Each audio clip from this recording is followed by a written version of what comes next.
Agora tá gravando. E aí, nós vamos começar com essas doenças. Então, as nossas próximas 2 semanas, a gente vai trabalhar 2 doenças importantíssimas. Hoje, começamos com diabetes gestacional. Na próxima aula, nós trabalharemos as doenças, os estados hipertensivos durante a gestação. Logo, veremos endometriose e adenomiose. Logo após essas patologias, vem outras patologias mais chatinhas, que seriam tireoidopatias, que temos que falar, e gestação.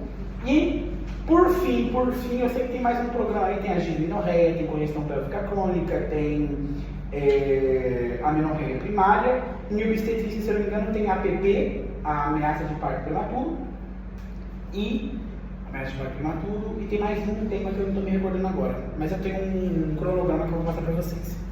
Então hoje nós começamos com diabetes gestacional. Primeiramente, vamos lembrar lá do ano passado, quando vocês tiverem patologia médica, o que define diabetes? Diabetes é definido como aquela intolerância ao metabolismo intermédio da glucose.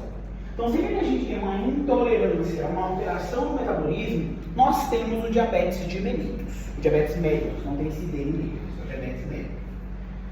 E justamente, o que significa diabetes mellitus na clínica médica? Sempre que se fala em diabetes, já se vem na cabeça. Existe o diabetes tipo 1 e o diabetes tipo 2. E quem está involucrado na gênese? A gente fala o seguinte, que no diabetes tipo 1, a gênese mora num pâncreas que é insuficiente de produzir insulina. Então é um insulinismo absoluto. Eu não tenho nada de insulina. Comparado ao diabetes tipo 2, que vem de uma reação metabólica que provoca uma resistência à insulina. Ou seja, a insulina, por mais alta que ela esteja, não consegue agir nos seus receptores e, portanto, não tem ação metabólica. Levando ambos os extremos vão levar a um estado de hiperglicemia. E hiperglicemia elevada por muito tempo leva a transtornos vasculares, lesão de órgãos-alvos, entre outras consequências clínicas.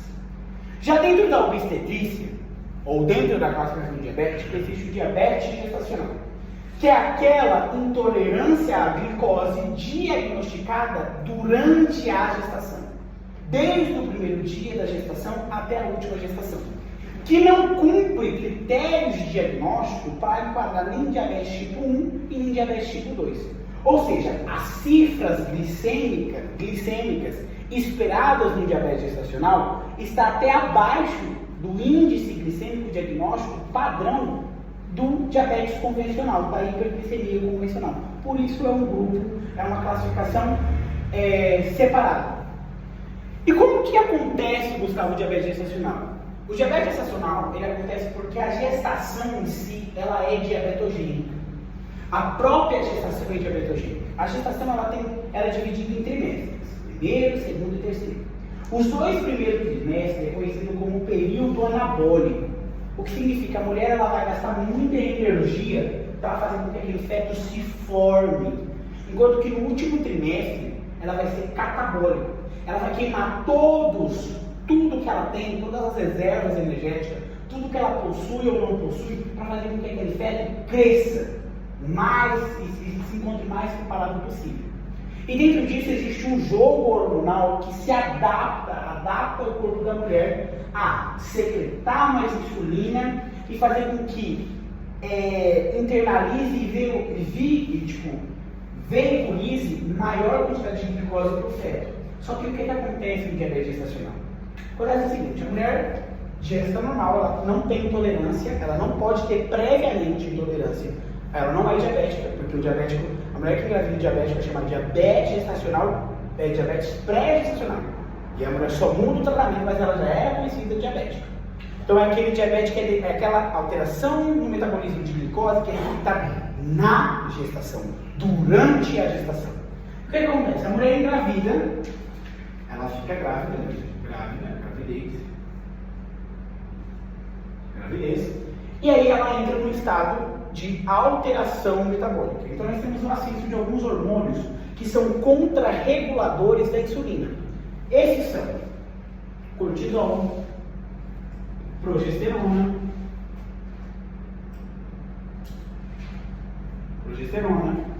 lactogênio placentário. Não escrevam, só presta atenção no que eu estou falando, porque tem tudo nos slides.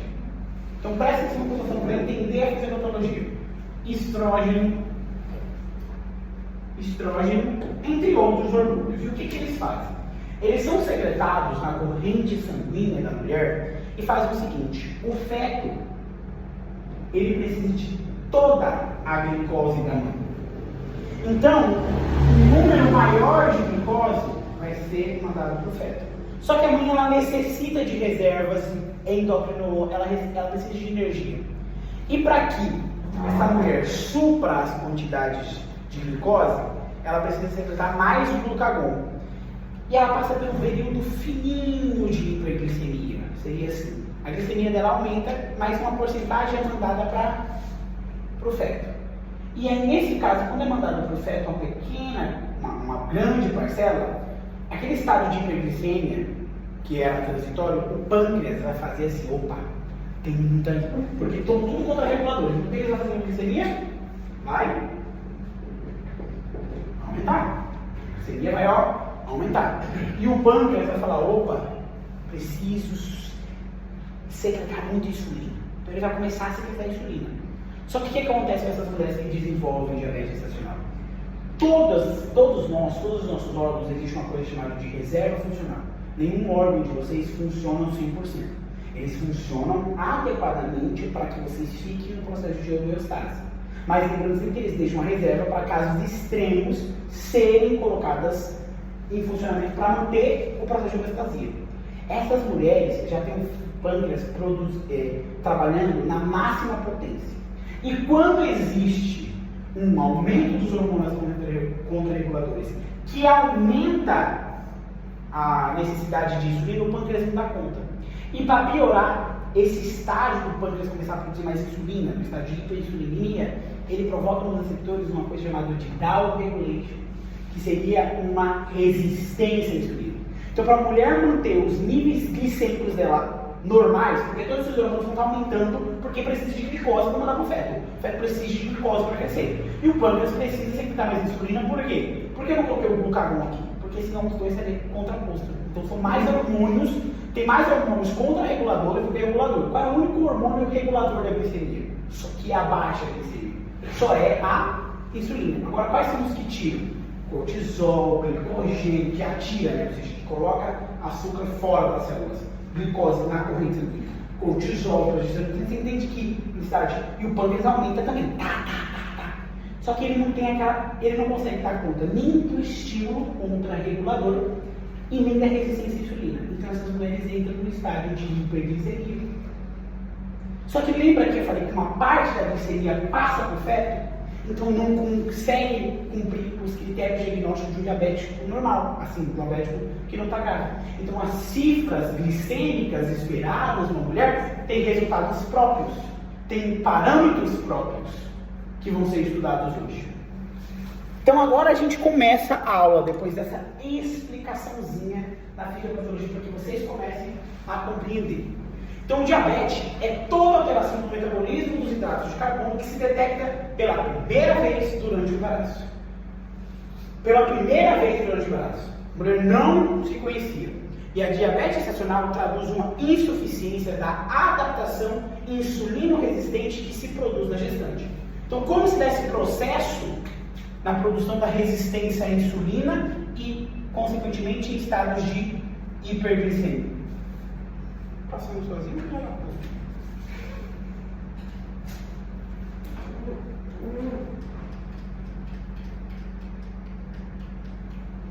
de hiperglicemia. Como que se dá isso? Como que está acontecendo? O que leva a isso? O que leva é que o pâncreas não tem a reserva funcional.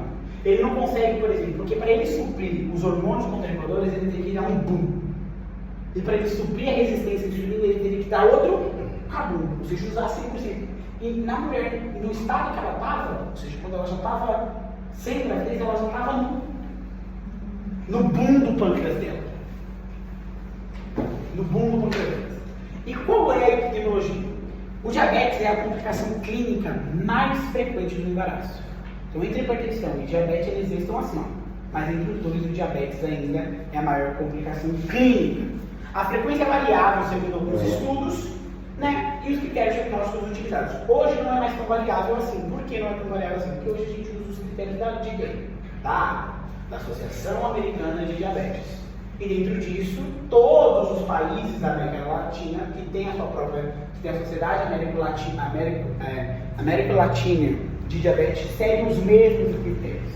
E fala-se atualmente que a incidência ela vai afetar entre 1 a 18% mais atual, mas o professor de vocês ainda continua 14%. E por essa razão, ou seja, por o diabetes afetar qualquer um que não necessariamente precise ou não ter os fatores de risco, está preconizado a busca de diabetes gestacional em todas as grávidas. Não existe uma grávida que você vai olhar e falar, eu não vou investigar. Por isso que vocês já estudaram o pré-natal, vocês sabem qual que é os exames que se pede na primeira consulta. A primeira, ou seja, o que está lá na listinha no topo é glicemia em jejum. Depois vem perfil renal, perfil hepático, perfil da urina, urina síntese. E aí vem vários hormônios. Qual é o primeiro? É a glicemia. E esse se repete a cada trimestre. Lembra? Glicemia sempre vai ter cada trimestre, e depois tem outro exame que se faz em um determinado período, que é para realmente falar, olha, essa mulher não tem ou tem, que é um método mais sensível, mais específico para o screening, ou seja, para o rastreio de diabetes gestacional. E aí nós temos a classificação que eu já dei para vocês. Nós temos a classificação do tipo 1, que é aquele onde a gente tem uma deficiência absoluta de insulina, que existe dois tipos. Nós temos o autoimune idiopático, que leva a destruições das idiotas de Langerhans e das células beta-pancreáticas. Nós temos o tipo 2, que é o tipo resistência à insulina, que é uma deficiência relativa, porque insulina nós temos, o que a insulina não consegue fazer? Agir no seu órgão-alvo, porque os receptores têm menos receptor e tem mais insulina. E nós temos o diabetes gestacional, que é aquele diabetes, aquela alteração no metabolismo de glicose, ou seja, dos hidratos de carbono detectados pela primeira vez durante a gestação. E nós temos e depois nós temos os diabetes específicos. Nós temos o LADA, nós temos o MOD, nós temos o de endocrinopatia, por exemplo, síndrome de Cushing, que é o cortisol muito alto, causa uma hiperglicemia, mas que é corrigida após a resolução da doença. E é essa outra característica do diabetes gestacional.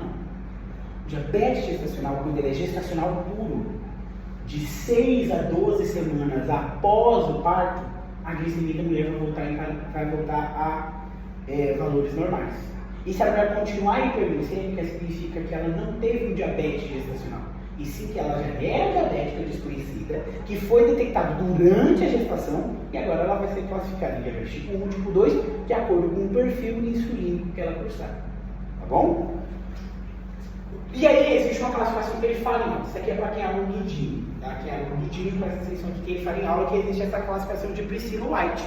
Que a Priscilla White, em 1979, ela falou o seguinte: o diabetes não tinha existido assim, diabetes 1, 2 e 3, que isso é de 1990. Ela falou assim, vamos classificar o diabetes de acordo com 4 parâmetros. Ela falou que tem a ver com a idade materna do início da doença, quanto tempo o diabetes está durando, a necessidade do uso ou não de insulina para seu controle, a presença de complicações vasculares, principalmente de órgãos-alvo, que a gente fala que o principal é a retina e os rins, porém, atualmente ela não é mais utilizada, porque davam 10 tipos diferentes. Porque isso aqui se combina várias vezes, pode ter 1, 2, 3, pode ter 1, 2, pode ter 1, 4. Era vários tipos, o que tornou ilógico. Então, a gente tem que existe diabetes gestacional, que o diabetes gestacional traz complicações e fatores de risco para a gestação, tanto para o binômio materno e fetal. Então, é uma doença rara. Então, sim ou sim, tem que ser estudado no seu âmbito. Mas só para conhecimento existe essa classificação de Priscilla White, que é esse parâmetro, que pode ser que ele cobre ou não. E entra na fisiopatologia. Então, a fisiopatologia, a gente já fala que o embaraço, ele é diabetogênico. Por que ele é diabetogênico? Porque nós temos um aumento das hormonas contrarreguladoras da insulina. Nós temos hormônios que tiram a glicose de dentro da célula e jogam para a corrente sanguínea, justamente por quê? Porque ele sabe que uma grande parcela daquela glicemia tem que ir para o feto. Porque o feto, durante o primeiro trimestre, ou até a placenta ficar pronta, eles são se alimentados daquele glicogênio, e o glicogênio é feito do quê? Do empilhamento de moléculas de glicose. Seria da construção de moléculas de glicose feita do glicogênio, que é durante a fase anaeróbica de crescimento do feto. Logo depois ele vai para a fase aeróbica do crescimento, quando já tem a placenta, a partir da 12ª semana, ou seja, no segundo. E no terceiro trimestre ele precisa crescer, porque ele precisa chegar no tamanho aceitável para ele nascer e sobreviver e desenvolver todos os órgãos. Então ele precisa ainda mais. Esses hormônios vão cada vez aumentar. E no que eles aumentam, aumenta consecutivamente a resistência à insulina. Por que aumenta a resistência à insulina? Se você tem hormônios contrarreguladores fazendo com que o meio interno fique hiperglicêmico, o pâncreas vai responder com uma hiperinsulinemia. E o corpo vai falar o seguinte: uma parte da glicemia não está saindo para o feto, então fala o seguinte: eita, mas está saindo e eu preciso diminuir esse receptor, porque senão essa mulher vai sofrer um processo de hipoglicemia. Então o corpo fica mais resistente à ação da insulina. E quando a mulher não tem a capacidade de sustentar esse ciclo vicioso, quando esse ciclo se quebra, ou seja, essa cadeia de homeostase se quebra, aparece a hiperglicemia. Por quê? Vai estar saindo muito açúcar, uma parte desse açúcar está passando, mas uma grande parte ainda está ficando. E isso faz com que nós tenhamos complicações. E além do mais, olha só o que acontece, a placenta libera insulinasas. E as insulinasas destroem a insulina. Ou seja, mais um fator que favorece a mulher ficar num estado hiperglicêmico. Dentro disso, o que eu quero que vocês saibam para sempre. Qual que é o hormônio contrarregulador mais importante para a produção de diabetes? Todos eles são importantes. Qual é o mais importante? O lactogênio placentário.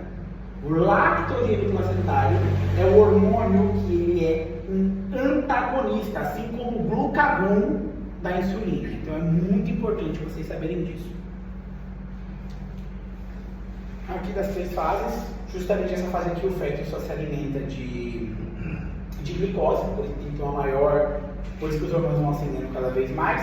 Nós temos a segunda fase também que é anabólica, e essa aqui já é catabólica. A mulher o feto já começa a crescer mais, a mulher começa a queimar outras fontes de energia além da glicemia. Então, e aí um erro que não é mais cometido e que atualmente também não é mais considerado. Antes, os diabetes que são puramente excepcionais, isso não significa que não pode aparecer hoje. Não estou colocando uma data para a partir de hoje, já estou diabético, não. Mas acredita-se que quando o diabetes dele é puramente gestacional, ele aparece após a segunda gestação, após a 20ª semana de gestação. Por quê? Porque acredita-se que nos primeiros meses o corpo da mulher começa a sofrer esse processo de alteração para que depois tenha resultado. Mas atualmente considera-se que todo diabetes, toda alteração, ela é considerada como diabetes gestacional. Não interessa, foi na primeira, na segunda, na terceira, na quarta, na quinta, não interessa. Mas acreditava que era, e justamente acontecia tudo isso, porque fala o seguinte, que as mulheres, na primeira e 20ª semana, nós temos um aumento progressivo dos hormônios, das hormonas contrarreguladoras, que levam a uma hiperplasia, aumento da sensibilidade da glicose às células beta-pancreáticas, que justamente por estar mais exposta à glicemia, que é justamente o feedback que faz com que as células beta disparem e possam... vocês lembram? Isso aqui é uma coisa que vocês precisam lembrar. Como que acontece a secreção da insulina pelo pâncreas? Pela célula beta-pancreática, propriamente dita. Então, vamos lá. E aqui nós temos uma célula. Como a célula beta-pancreática vai saber que sim ou sim tem mais glicose?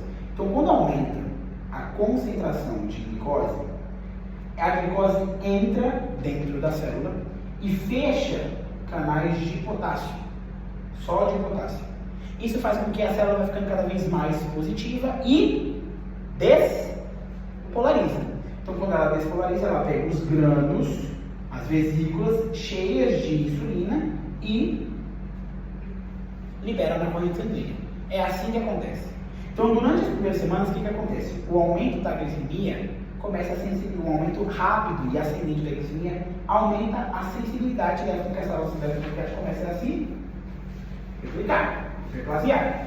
E isso faz com que a gente tenha um aumento na secreção de insulina. É por isso que no começo da gestação muitas mulheres podem cursar com hipoglicemia, né, que leva a um aumento que favorece ao anabolismo e ao uso da glicose, porque essas células estão sendo internalizadas. Estão sendo internalizadas e, quando a gente fala internalizada, como que a glicose ela atravessa a placenta? Pela célula. Então, as células endoteliais têm que pegar aquela molécula e passar pelo ali, ó, pelo GLUT4, pelo GLUT2 lá, unida, ou a Globo, qual é o nome da professora de vocês? Esqueci. Patrícia falava para vocês que passava. E isso leva um descenso, né, ou seja, da glicemia materna em adjunto. É um descenso que favorece o que elas têm. Mas quando esse ciclo aqui se quebra, né, ou seja, que quando esse ciclo se quebra, nós temos o seguinte, que quando ele se quebra, esse descenso da glicemia já não é mais controlado, porque em vez de eu ter uma sensibilidade aumentada, eu tenho uma sensibilidade diminuída. Então eu tenho um anabolismo e uso da glucose aumentado, mas eu tenho também um aumento da glicemia em adjunto. Porque isso aqui é um mecanismo normal, isso aqui é o normal ao se acontecer. E isso aqui já caiu em prova. Então aqui nós temos a mãe, que tem a glicose, que passa por difusão facilitada, usa transportadores proteicos, que já caiu nisso. A glucose materna passa para o feto. E no feto, o pâncreas já está funcionando e secreta insulina, e a insulina faz com que essa glicose seja internalizada e usada para fazer o metabolismo celular. A insulina é uma grande trama. A insulina passa a placenta? Não. Por quê? Porque a placenta secreta insulinasas que metabolizam a insulina. Então, o que passa para o feto? Glicose. Gravem isso. O feto produz sua própria insulina. Produz sua própria insulina. E logo nós temos quais são os fatores de risco para a mulher padecer do diabetes. Claro que tem aqueles clássicos. Quais são os clássicos? Diabetes prévio, diabetes mellitus gestacional prévio, obesidade, síndrome do ovário policístico, aconitose nígricas, só que tem alguns outros, como aborto sem causa determinada, sofrimento fetal prévio, macrosomia fetal, macrosomia fetal, morte fetal intrauterina, problemas neonatais como hipoglicemias ou síndrome de distresse respiratório,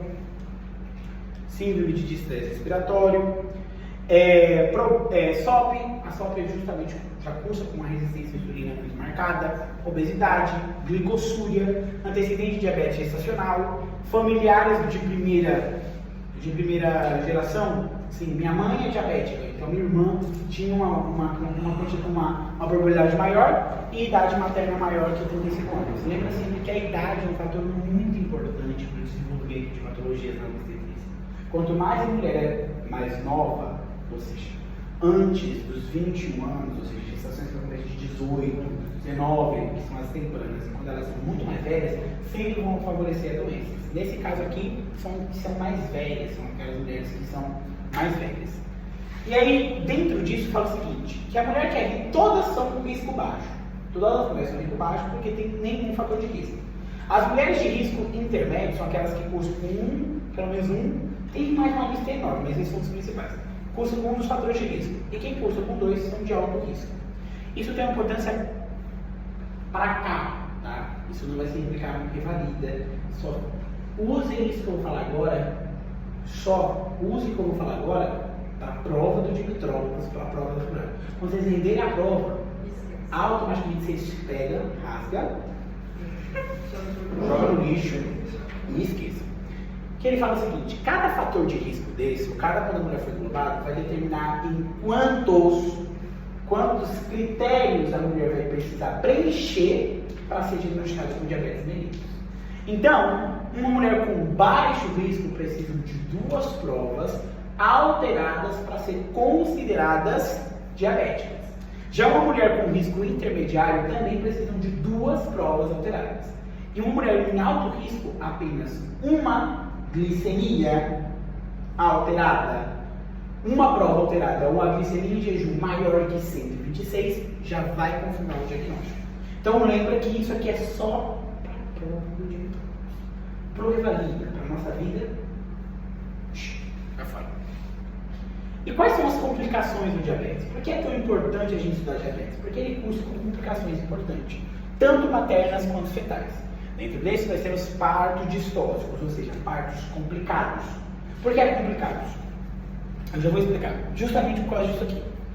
Esse feto está sendo exposto a muita glicose. O feto que tem muito nutriente, ou seja, que tem muito substrato, ele vai responder com muita massa. E o que acontece? A glicemia passa e aumenta a glicemia fetal. O feto, para não ficar hiperglicêmico, o pâncreas do feto começa a produzir uma grande quantidade de insulina. E a insulina, além de internalizar a glicose, o que ela também é? Dentro da classificação molecular, o que a insulina também é? Um fator de crescimento. Então, um estado de hiperinsulinismo fetal faz com que ele tenha fator de crescimento e tenha um crescimento anabólico muito maior. E justamente esse crescimento anabólico maior é o depósito de tecido adiposo nos ombros, no tórax e no abdômen. Então nasce aquele bebê Michelin, viu? Um bebê Michelin todo cheio de dobrinha e gordurinha. Só que ele não consegue passar pelo trajeto, ele não consegue ter. Os ombros são muito largos, tem muito tecido, então tem a distrocia de ombro, tem a distrocia de cabeça, tem a distrocia tórax-abdominal. Aí tem que fazer epísio, muitas vezes eles morrem, porque tem trauma toco fetal. Então, tá vendo que são várias complicações. Como também aumento da incidência cesárea, porque um feto macrossômico que tem mais de 4,5 kg, ele tem que nascer por via de cesárea. Aumenta a associação com toxemia, entre parênteses, toxemia é estados hipertensivos gestacionais, é só um nome a mais para você saber. Aumenta a incidência de infecções, porque a mulher, quando é diabética, ela tem glicosúria. Uma urina doce é como se fosse um meio de cultivo para micro-organismos. Então a mulher tem hitos de repetição, e hitos de repetição, só para colocar para vocês, é um fator de risco para nascimentos prematuros, com a parto prematuro. Então, só para que deixa para vocês. Enquanto que as fetais vão ser macrossomia, prematuridade, sofrimento fetal agudo, óbito fetal, justamente porque o feto não está cursando com níveis altíssimos de glicemia. Se a mulher tiver um pico de hipoglicemia, o feto não. Porque o feto não é hiperinsulinímico. Ele tem muita insulina, então suga toda a glicose dele e morre óbito fetal. Na hora. RC1, crescimento de restrição de crescimento intrauterino, justamente porque a glicose pode fazer uma síndrome de policitemia, que é a hiperviscosidade sanguínea. Isso pode fazer com que ele tenha hipoxia periférica e não cresça. Pode ser que ele cresça, mas pode ser também que ele não cresça. O RCU, um feto pequeno para a idade gestacional. E alterações metabólicas. Um feto macrossômico tem uma chance altíssima de ter hipoglicemia quando nasce. Porque o que acontece? Esse feto nasce com a glicemia baixa, mas com insulina altíssima, e o pâncreas dele está acostumado a disparar a insulina, a manter insulinas altíssimas. E não tem mais a mão dele para ficar dando glicemia a rodo e ao pão, ao rodo. Então, nesse caso, o que vai ser? Eu fui um feto macrossômico, nasci com 4,6 kg. Minha mãe atualmente é diabética. Mais um dado para vocês: mulheres que sofrem de diabetes gestacional têm uma grande incidência para desenvolver diabetes mellitus do tipo 2. Minha mãe é de diabetes. E os filhos, que são filhos, têm chance de serem obesos, assim, mórbidos, maior que 30, tem uma probabilidade de 33% de serem diabéticos. No meu caso, eu tenho uma probabilidade de 66%, porque meu pai é diabético e minha mãe também. E eu me cuido. E aí nós temos aqui para o Brasil, só para a gente continuar. Então essas são as complicações mais detalhadas para vocês. Então na mulher, distúrbios hipertensivos, seria a toxemia. Polidrâmios, que é uma doença na questão da quantidade de líquido, que é muito líquido amniótico. Necessidade de realização da primeira cesárea. Cesárea é uma indicação para salvar a vida da mãe do feto. É que atualmente cesárea caiu como: não quero sentir as dores do parto, vou fazer um trabalho de parto, vou fazer um parto cesárea. Mas a gênese é que cesárea é somente perante a indicação. E no Brasil está tendo uma lei que está para ser aprovada de que cesáreas feitas de forma eletiva sejam proibidas, nem pagando, e atraso no início da amamentação. E a longo prazo tem um maior risco de diabetes gestacional em gestações futuras e aumenta o risco também de desenvolver diabetes mellitus do tipo 2 durante a vida. Já fetais gestacionais da macrosomia, que é um feto com maior que 4,5 kg ou 4.500 gramas, distrofia de ombro e tocotraumatismo, necessidade de realização da cesariana. E por quê? A cesárea, o parto, gente, você já se prepara por que o parto sempre é a melhor via? O parto é um momento de estresse necessaríssimo para o feto. É naquele momento que ele começa a sentir hipoxia, que ele precisa engolir o líquido amniótico para fazer com que ele tenha a colonização do trato gastrointestinal, para que ele não tenha enterocolite necrotizante. Ele tem que começar a ter esforço pulmonar já durante o trabalho pulmonar, ele tem que começar a respirar. Então a cesárea não tem nada disso, não tem o estresse necessário. Se quando um feto nasce, fica chora. Se isso não acontecer, é muito estressante, tanto para a mãe, por falta de uma cirurgia, que pode complicar e a mulher morrer na mesa, e para o feto, porque pula todas essas etapas. Hipoglicemia, cardiomiopatia hipertrófica, hipoglicemia, hipocalcemia, hipomagnesemia e polixemia, que seria aqueles eventos que eu falei da hiperviscosidade, que faz com que o paciente sofra com o processo de hipoxia periférica e não cresça. E nós podemos ter a hiperbilirubinemia, que é o caso que as hemácias explodem. E no caso de tardias, obesidade, diabetes e doenças cardiovasculares.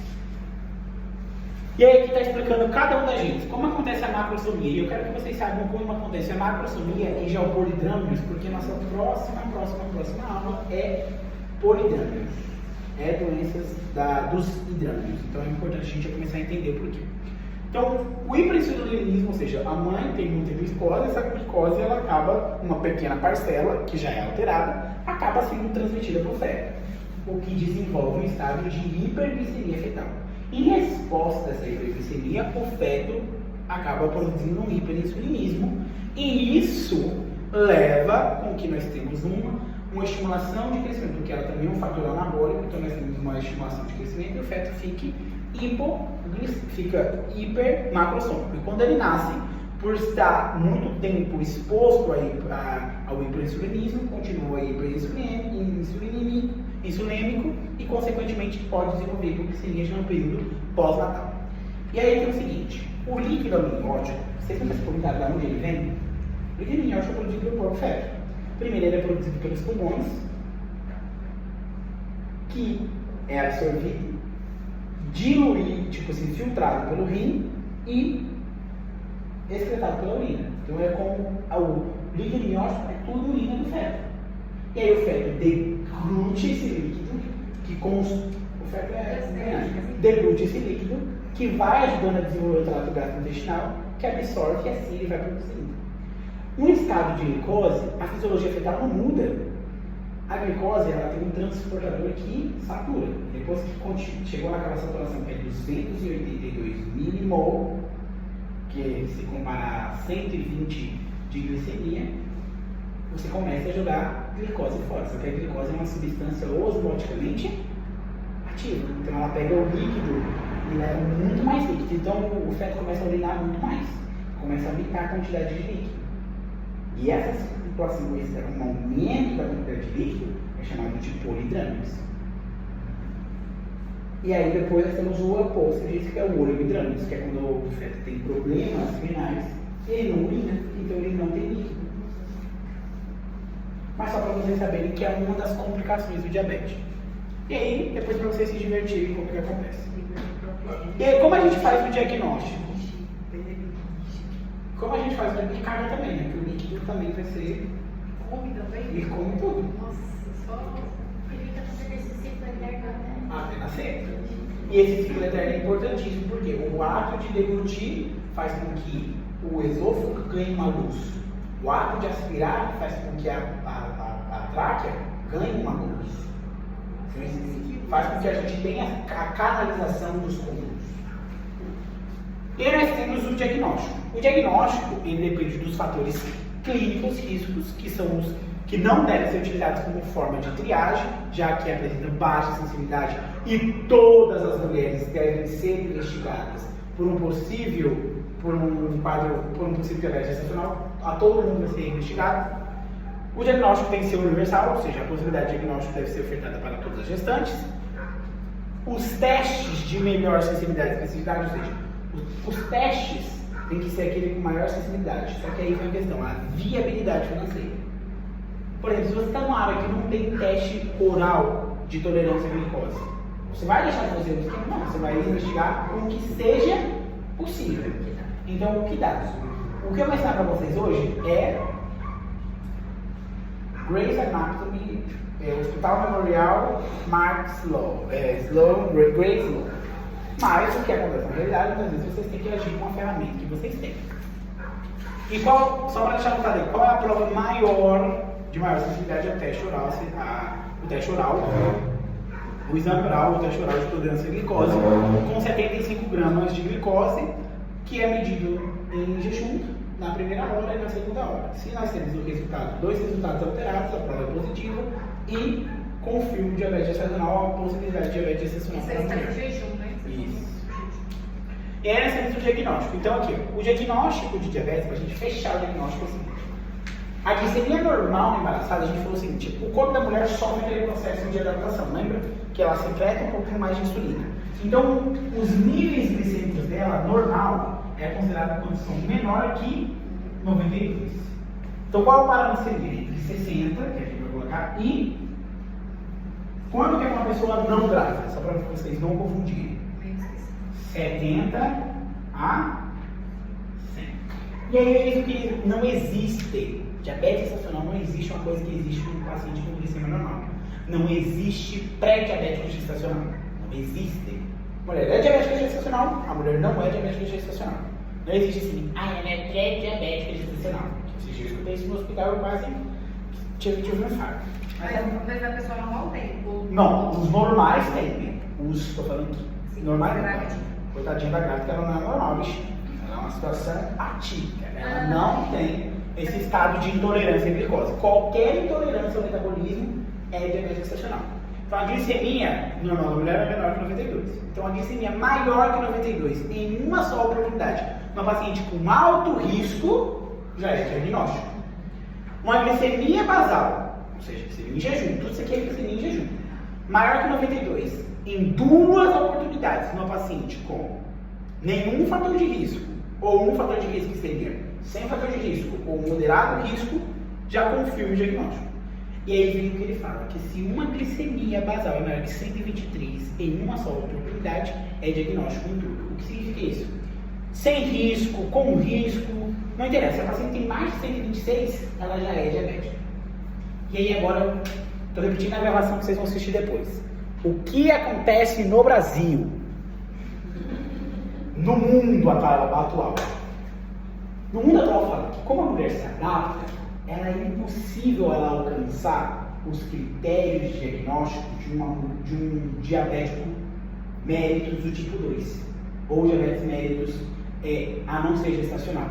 Então, se uma mulher no Brasil, em qualquer idade gestacional possível, tiver uma glicemia maior que 126, ela não é considerada diabetes gestacional, ela é considerada diabetes pré-gestacional.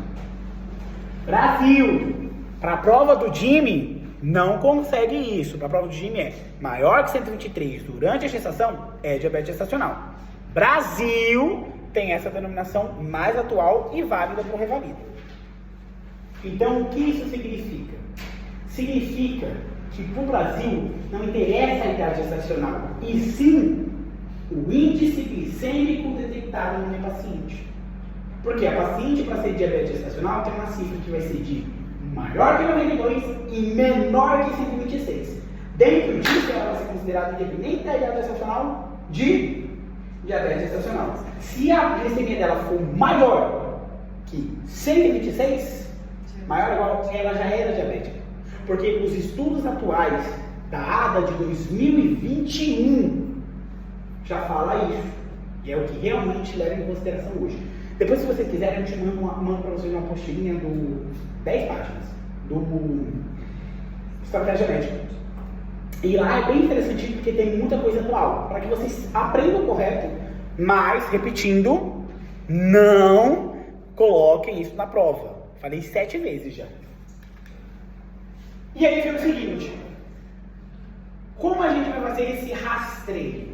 Então, para toda mulher a gente vai detectar, mas quando as gestantes forem sem fator de risco, um baixo fator de risco e um fator de risco moderado, a gente vai pedir uma glicemia, o primeiro controle pré-natal, a gente vai pedir uma glicemia em jejum. Se a glicemia em jejum vem inferior a 92, aqui a gente está falando de rastreio, em 92, essa mulher, além de ter todos os meses de gestação, ou seja, todos os meses, todo trimestre, ela já vai fazer uma glicemia em jejum. Só que em 24 a 28 semanas, ela vai ser submetida ao teste oral de tolerância à glicose. Porque esse é o teste com maior sensibilidade e especificidade para detectar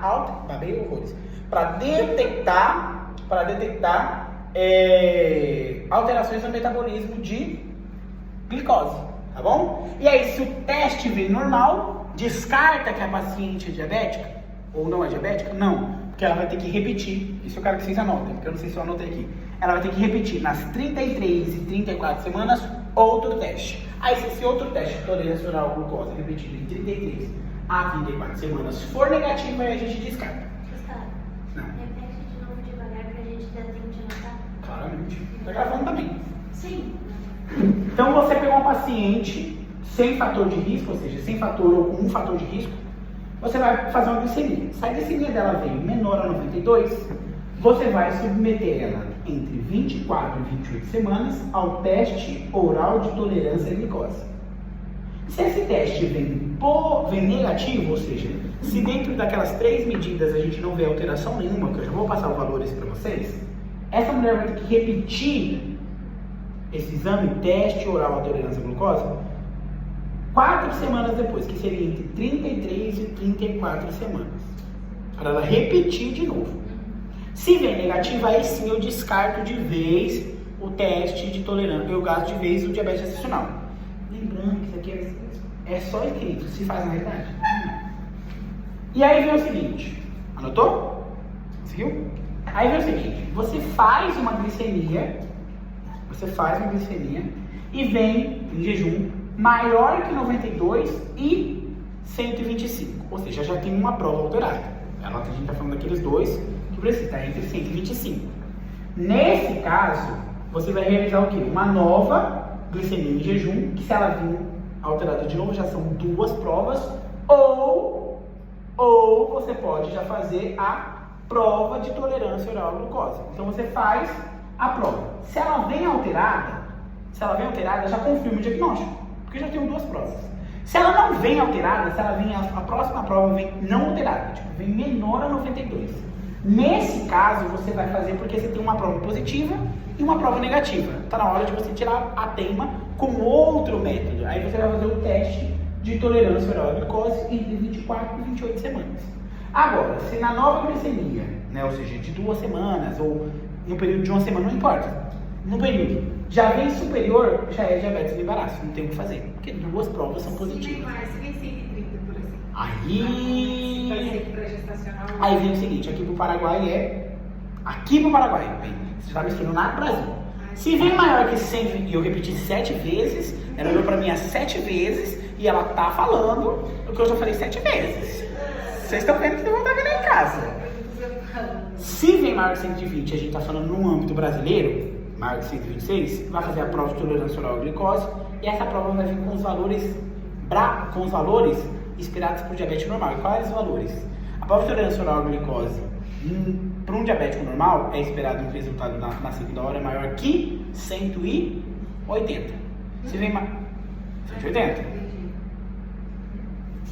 Viajei. 180? Presta atenção, gente. De novo. Eu vou falar do Brasil. Esquece que a gente está falando isso aqui. Stand by que o Sofia falou. No Brasil, considera aquela questão que o ramo faz diabetes gestacional entra até 125.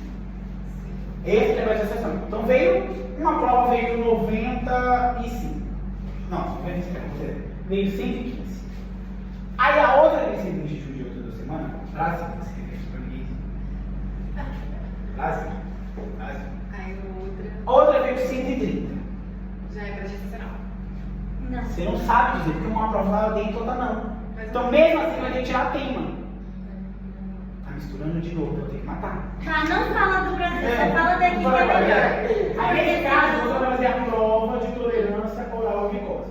Se a prova de tolerância oral à glicose der dentro do Brasil dos padrões, dos mesmos valores que é aqui, que é o seguinte: mede em jejum, primeira hora, segunda hora. Aí os valores são menor de 180, menor de 153. Se der esses valores, tipo assim, de 153, aí é para gestação. Mas se der maior de 200, que é o resultado esperado com uma pessoa normal, se eu sou diabético, faço uma prova de tolerância oral, ele é mais de 200, eu sou diabético, então ela já é diabética antes, tá? Gente, Sofia tirando meu juiz aqui. Vocês vão ver em casa.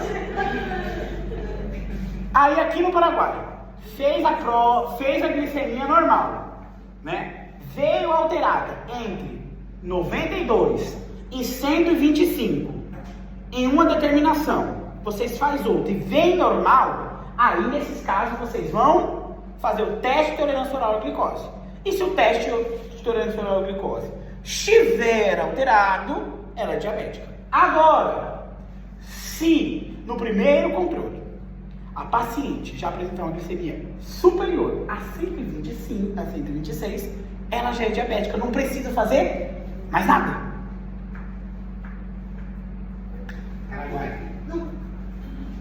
Paraguai. Agora é o seguinte, em pacientes com alto risco, então você faz a primeira glicose. Se vem normal, porque pode vir normal, né? Assim, uma Thaís Carga, por exemplo. Eu vou colocar esse vídeo na internet, pra você processar, pra pagar esse vídeo pra ela. A Thaís Carga na vida. Aí o que acontece? Ela tem uns vídeos que ela fala que ela fez tudo normal. Então vem tudo normal. Mas mesmo assim a gente vai oferecer entre 24 e 28 semanas o teste oral da glicose. E por ela ser tão um fator de risco, 2 semanas depois a gente vai repetir de novo. E aí se veio normal, teste de tolerância oral à glicose entre 24 e 28. Se alterou, por exemplo, você vai fazer outra prova. Aí nessa outra prova vai rolar uma normal, uma alterada. Se a outra estiver normal, teste de tolerância oral à glicose.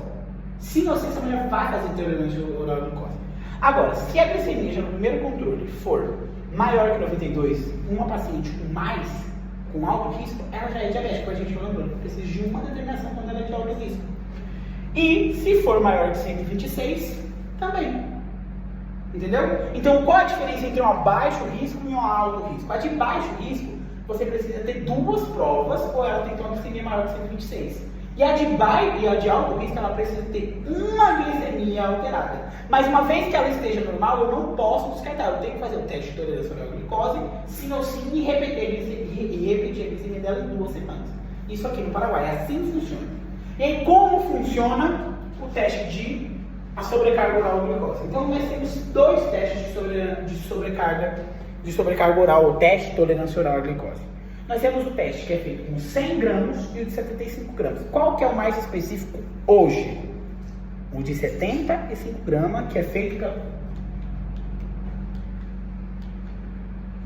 pela ASA e que tem um maior diagnóstico. Mas como constitui? O de 100 gramas constitui a mulher, acordou, vai ficar de jejum no período de 10 a 12 horas e ela vai acordar no outro dia, ir até o laboratório, chegar lá, ela vai tomar um potinho assim, 70 ml mais ou menos, com uma alta concentração de glicose, ou seja, em 200 ml tem tipo 100 gramas de açúcar, é doce.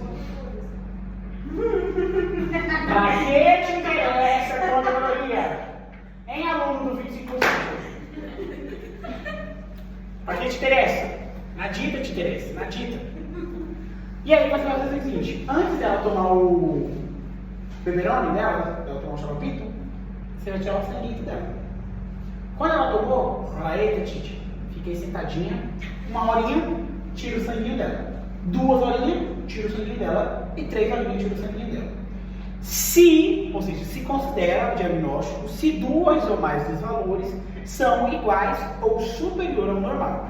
Se somente um valor excede os limites, será diagnosticada uma intolerância à glicose no embaraço e se repetirá a prova antes, né, ou seja, no período de 3 a 4 semanas. E aí essa prova foi feita em 1997. E aí a Ada falou o seguinte, que atualmente ela não é mais fã dessa prova. Porque ela fala assim, intolerância, mas eu já falei que não existe atualmente intolerância. Não tem como uma mulher ser intolerante e não ser diabética, ela só é diabética. E aí veio a prova, olha, um soco, a prova de sobrecarga de 75 gramas, que fala o seguinte, que a mulher, ela vai ser laboratório, chegou lá, vai tirar o sanguinho, depois vai beber, vai medir na primeira e na segunda hora. E se o 2 ou 1 ou 2 valores são mais, superiores ou iguais, se considera que a paciente vai ser diagnosticada. E risca isso aqui, ó, porque esse aqui ele só copiou de novo. Que ele até fala na aula, esse aqui não é mais válido. E se a mulher tiver alterado, um dos 3 valores, 2 dos 3 valores, é considerada diabética gestacional. Sim ou sim. E a ADA constitui que atualmente é a prova mais sensível e mais aceita para o diagnóstico méritos gestacional. E aí, quais são esses valores? E agora vem os valores para vocês matarem na cabeça. Eu repeti 2 vezes a mesma coisa.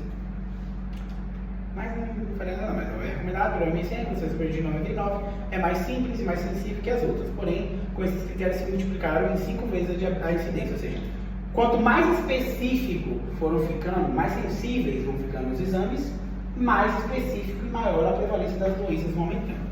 E quais são esses valores? É o seguinte, na sobrecarga de 100 fala assim, que o basal tem que ser, mas tem lá... Na atividade tá branca. A letra sai branca. Que triste. Mas dá pra escrever. Mas o computador está certo. Sim, o computador sim. Sobrecarga de 100 vai ser melhor que 95, 180, 155, 140. Só que aí tem um regalito para dar para vocês. Eles não cobram isso aqui, pelo menos na minha época, ele não cobrava. Não fala isso, não fala. Mas agora, ele pode cobrar, mas o que acontece? Isso aqui não é usado mais. O que é usado e aceito é esse aqui, o segundo manual de patologias obstétricas do Ministério da Saúde. Para o Paraguai é esse aqui, onde tem que ser menor que 92 em jejum, menor que 180 e menor que 153. Vocês estão vendo menor? Tem assim a palavra igual. Se a paciente tiver 180 na primeira hora, está alterado. Se ela tiver 153, está alterado. Porque tem que ser só menor, não é menor ou igual. Porque maior ou igual a 92, maior ou igual a 180 e maior ou igual a 153 já é intolerância. Ok? E, por último, e aí, quais são as indicações da prova de tolerância oral? Todas as gestantes com sem fator de risco, com glicemias menores que 92, entre as 24 e 28 semanas, tem que fazer o teste de tolerância oral à glicose. Se é negativo, repetir entre as 30 e 33 semanas. Em caso de seguir realizando o teste de oscílula com o resultado positivo. Aí, não faz prova porque não se usa mais, mas vou explicar o que é teste de oscílula. Teste de oscílula é o seguinte, para você fazer o teste de tolerância oral à glicose, você tem que ficar uma semaninha tendo uma dietinha especial, comendo pelo no mínimo 150 gramas de carboidrato por dia. Uma semana. Para que o metabolismo esteja assim adequado para ele metabolizar. Teste de oscílula não. Acordei hoje para fazer um teste de tolerância oral à glicose.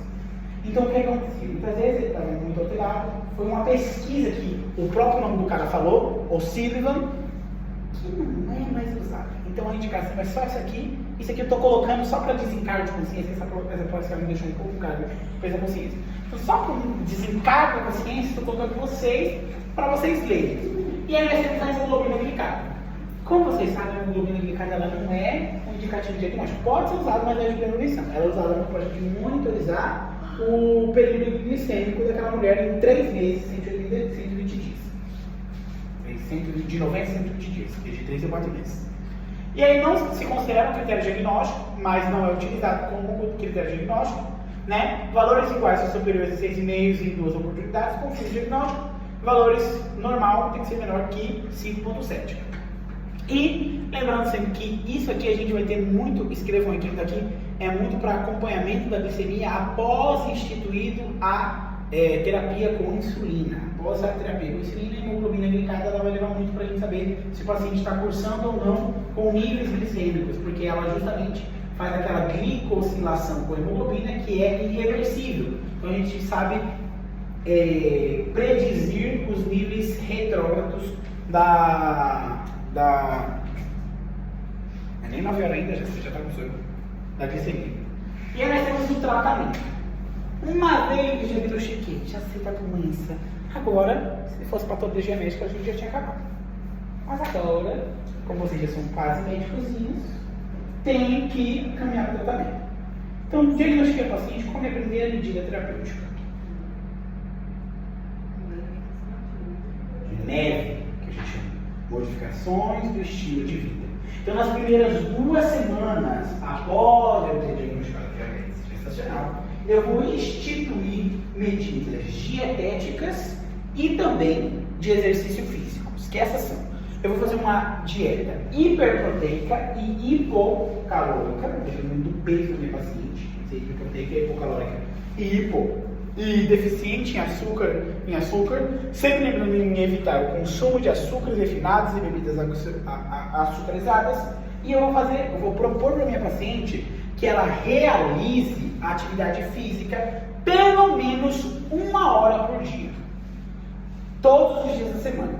Só que aí aqui eu tô falando que o professor fala em aula, só que aqui na guia, essa aqui é paraguaia, absurda essa aqui, mas é paraguaia realmente.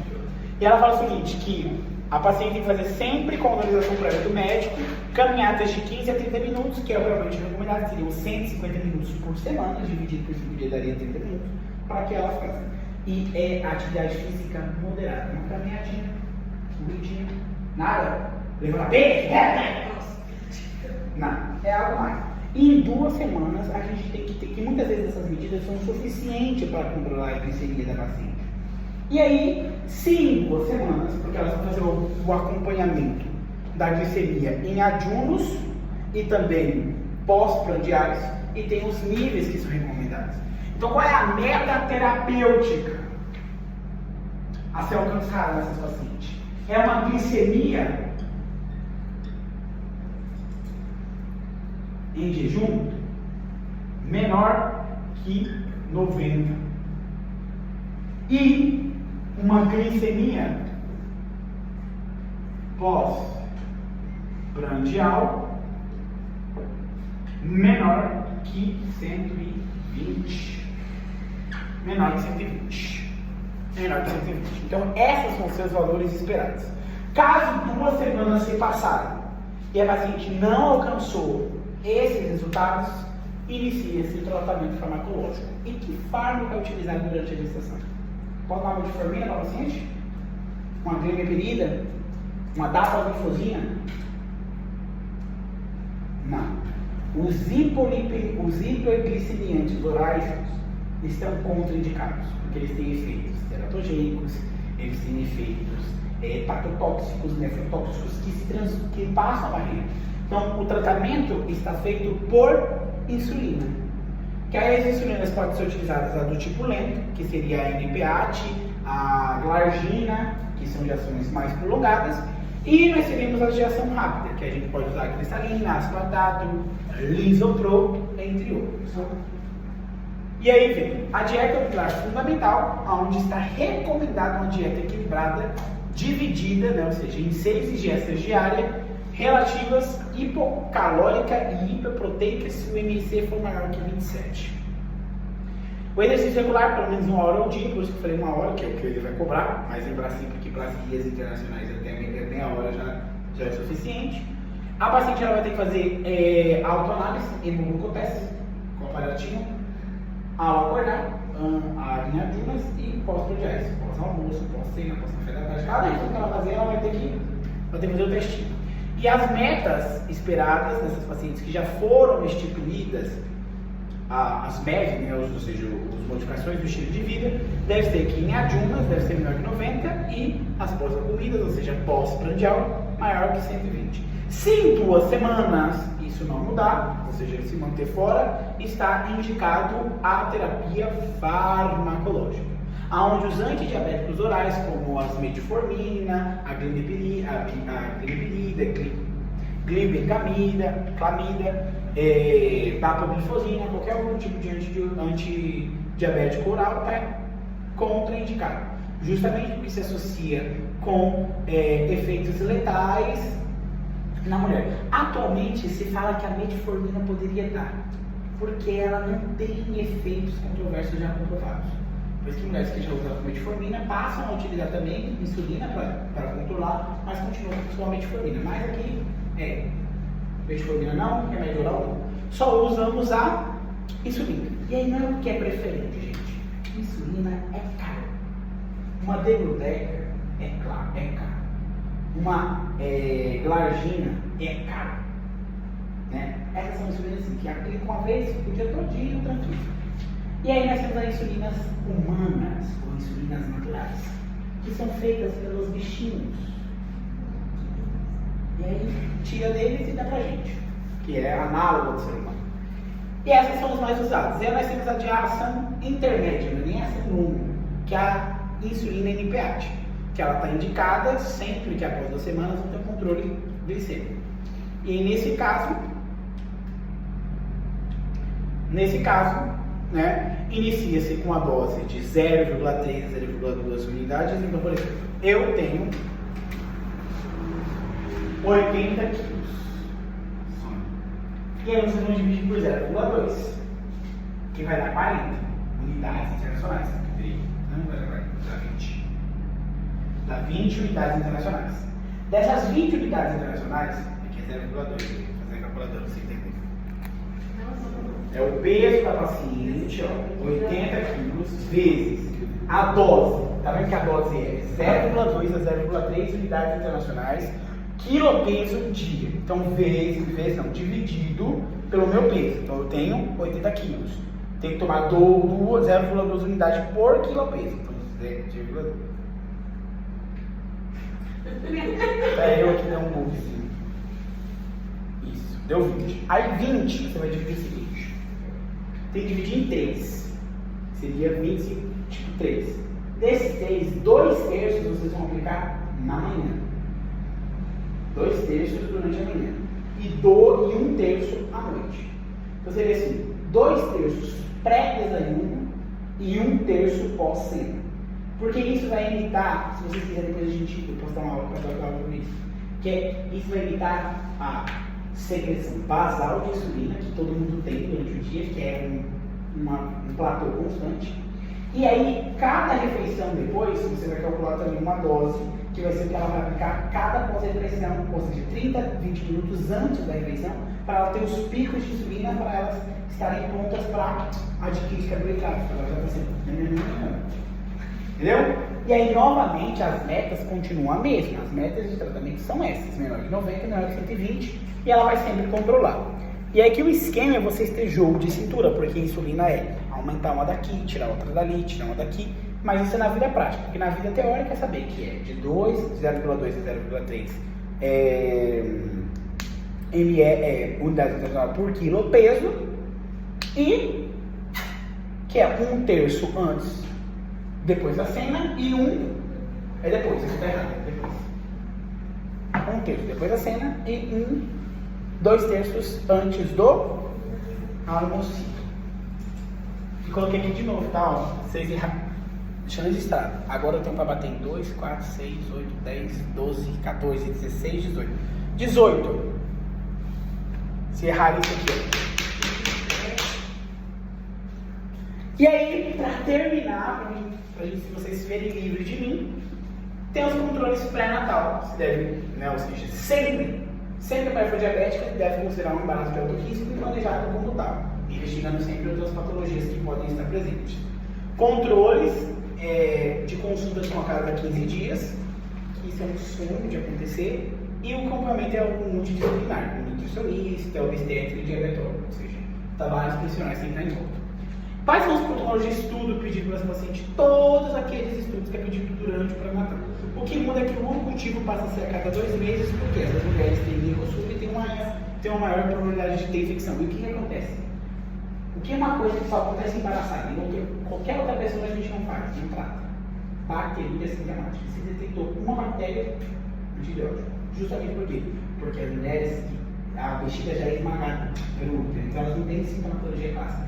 Então, se já tem bactéria, ela já pode estar no estado inflamatório, já pode estar liberando prostaglandina, está maturando com ele, e essa mulher pode ter um trabalho de parto prematuro a qualquer momento. Então, por isso que bacteriúria sintomática das mulheres tratam. E a via de parto? Gente, não tem problema. Parto normal até que se diga o contrário. Tá? Parto normal. Esse negócio de cesárea, tira da cabeça. Parto normal até que se diga o contrário. Se o diabetes estiver bem controlado, a gestação pode ir até 40 semanas. Tem que se intervir, ou seja, um tempo normal. Caso a paciente se encontre descompensada com insulina, ou seja, mesmo com o uso de insulina, mesmo ela já tendo uma terapia otimizada e ela continua hiperglicêmica não controlada, o recomendável é a gestação terminar com 38 semanas. Só que a via de parto, mesmo terminando a via de parto, é de acordo com a indicação obstétrica, ou seja, normal até que surja alguma indicação de cesárea.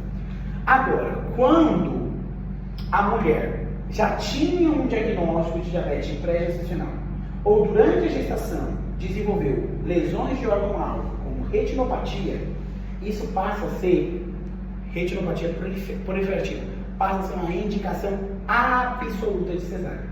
Então, essas mulheres, independente se elas estão bem compensadas ou mal compensadas, sim ou sim vai terminar o diabetes com cesariana. Se está descompensado, então com a gestação independente da idade gestacional.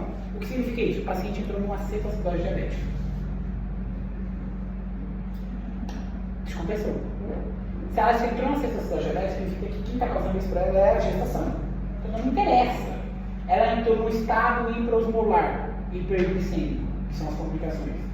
Ela entrou numa insuficiência renal, porque está descompensada. Vai interromper. Não me interessa. A criança está a ponto de nascer, mas ela aguenta mais uma semana vai sair viva. Não, a vida da mulher é o que importa. Já vi perguntas dessa e tinha um bem um MAzão lá. Então lembra, nas complicações agudas ou crônicas que descompensam a gestação, descompensam a mulher, sim ou sim interromper a gravidez. Em pacientes com terapia e finalizar o embaraço com 30 semanas. E aí nós temos o puerpério. Puerpério normal. Sim. No caso, quando o bebê está entre os 4 meses, tá? Mesmo que ele esteja estável. Como? Tipo, se ele já estiver passando dos 4 meses. Exato, mas por exemplo, se a mulher descompensou, termina a gestação. Tipo, sim ou sim. Agora, se a mulher está compensada, tá com insulinoterapia, está compensada, tipo, eu dei tudo e ela chega a 38 semanas e eu termino o parto segunda via obstétrica. Aí, por exemplo, qual que é uma indicação de cesárea? Macrostomia. Se a mulher não tem pelvis e o feto é macrossômico, cesárea, entendeu? A maioria dos pacientes com diabetes vão ter cesárea justamente por o feto ser muito grande e os obstetras não quererem um parto distósico. Então, sim ou sim, vai acontecer isso. E qual é o puerpério? Ou seja, no caso gestacional, ou seja, se o diabetes for gestacional, durante o puerpério, como a gente vai ter uma baixa dos hormônios contrarreguladores, vai ter uma baixa do requerimento de insulina, e com a dieta e os controles glicêmicos, né, ou seja, a gente vai ter o retorno da glicemia ao estado pré-gestacional. Mas uma pergunta clássica do time para fazer, e que eu quero que vocês tenham em mente: quando realmente se confirma o diagnóstico de diabetes gestacional? Por mais que durante toda a gestação a gente já sabe que aquilo é um diabetes gestacional. Quando eu vou confirmar ele? Eu vou confirmar ele sim ou sim no puerpério. Porque uma vez que passar o período de 6 a 12 semanas, a glicemia tem que voltar à normalidade. E se a glicemia mantém-se alterada, significa que essa mulher ela não teve um diabetes gestacional, e sim ela já era diabética. E se a glicemia voltou ao normal, ela sim teve um diabetes gestacional. Então isso é um clássico de ser perguntado. Errarem, já sabe, né? Não precisa nem repetir de novo.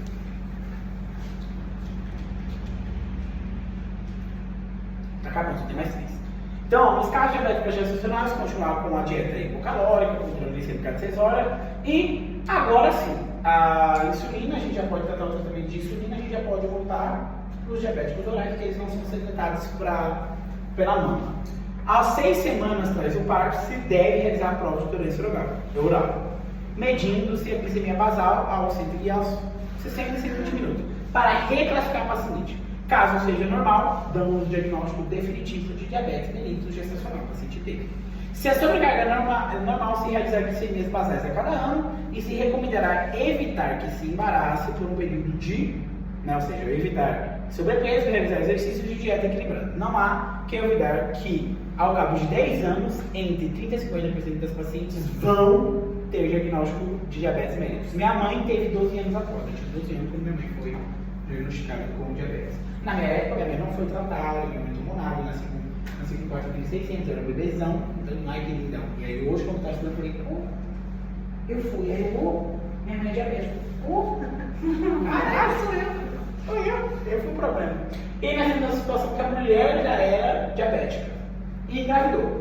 Então, sempre que a mulher é diabética e deseja engravidar, tem que ter uma coisa em cabeça. A mulher que deseja engravidar, ela tem que estar em um controle metabólico.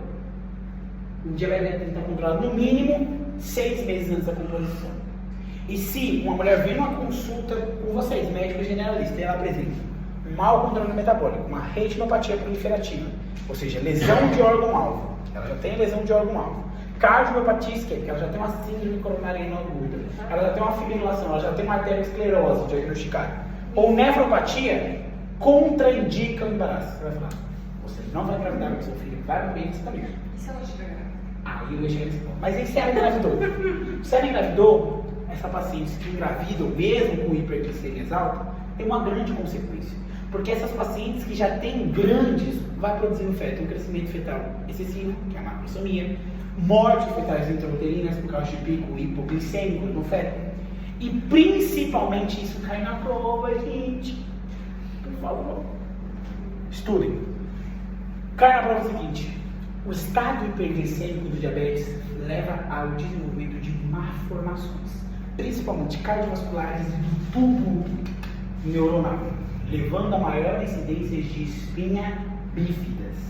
Então, sempre que falar isso, que há más formações cardíacas e neurológicas estão mais associadas ao diabetes pré-gestacional do que os diabetes gestacionais.